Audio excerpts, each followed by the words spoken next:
Hello दोस्तों, राधे राधे। स्वागत है आपके अपने चैनल उमेश कॉपी ब्लॉग्स में। आज हम बात करने वाले हैं सांस से कुछ जुड़ी बातें। हमारी सांस में छिपे हैं जीवन के रहस्य। तो कौन कौन से रहस्य छिपे हैं, आइए जानते हैं। हमारी सांस में जीवन का रहस्य छिपा होता है। हमारे मन की भावना के अनुरूप हमारी सांस की लय भी बदल जाती है।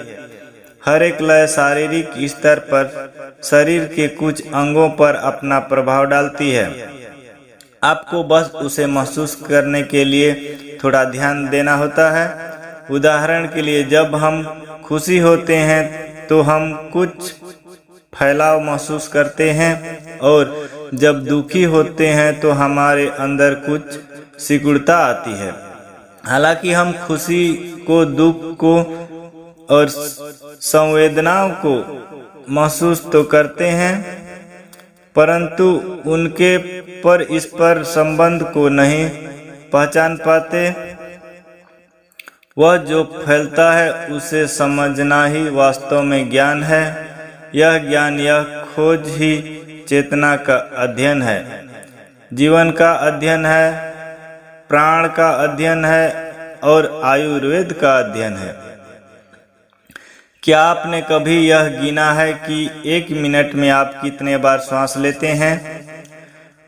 श्वास जीवन का सबसे पहला कृत्य होता है और वही जीवन का अंतिम कृत्य भी होता है। इसके बीच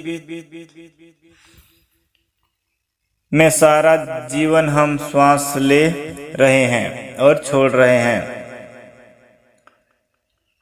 परंतु हम अपनी श्वास के प्रति ध्यान नहीं देते हैं। शरीर की 90% अशुद्ध श्वास के द्वारा निकलती है। हालांकि हम अपने फेफड़ों की सिर्फ 30% क्षमता का ही उपयोग करते हैं। 1 मिनट में हम 16 से 17 बार श्वास लेते हैं। यदि आप परेशान हो तो श्वास 1 मिनट में 20 बार हो सकती है। यदि आप अत्यंत चिंतित और क्रोधित हैं तो यह 1 मिनट में 25 बार भी हो सकती है। यदि आप शांत और प्रसन्न हैं तो 10 बार, और यदि आप ध्यान में हैं तो 2 से 3 बार। गहरे सांस के दौरान आपकी श्वास की संख्या कम हो सकती है। मन को उच्च स्थिति में रखने के लिए श्वास का लंबा होना आवश्यक है। यदि आप किसी शिशु को गौर से देखें तो आपको आश्चर्य होगा कि वे कितना संतुलित श्वास लेते हैं। अपने शरीर के तीनों भाग से श्वास लेते हैं। जब वे श्वास लेते हैं तो उनका पेट बाहर आता है, और जब वे सांस छोड़ते हैं तो पेट अंदर चला जाता है। परंतु यदि बेचैन और तनावग्रस्त हो तो इसका विपरीत होगा। जब आप श्वास छोड़ेंगे तो आपका पेट बाहर आएगा, और जब श्वास लेंगे तो पेट अंदर चला जाएगा। दरअसल हमारा मन पहले से ही बहुत सी बातों में फंसा हुआ है, जैसे आंकलना, राय बनाना और पूर्व स्मृतियों के छाप में उलझे रहना। इसके कारण हम प्रकृति पर बारीकी से ध्यान नहीं दे पाते हैं और उसका अनुभव करने में असमर्थ रहते हैं। आयुर्वेदिक समग्र दृष्टिकोण पर हम ध्यान देता है।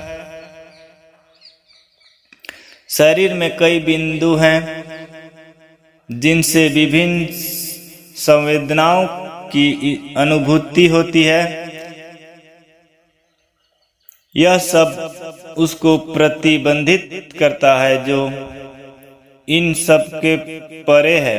वह जीवन का स्रोत। यह बातें शरीर, श्वास और मन में समन्वय स्थापित करती है। स्वस्थ यानी एक रोग मुक्त शरीर कंपन मुक्त श्वास, तनाव मुक्त मन, अंत बाधा मुक्त बुद्धि, मनोग्रस्ति मुक्त स्मृति, सभी को समा लेने वाला अहंकार और दुख रहित आत्मा। तो दोस्तों, यह मेरी जानकारी, मेरी बातें कैसी लगी? अच्छी लगी तो कमेंट बॉक्स में अपना राय बताइएगा। मिलते हैं ऐसे कुछ जानकारी, कथा प्रसंग के साथ। आज के लिए मुझे आज्ञा दीजिए। राधे राधे, धन्यवाद।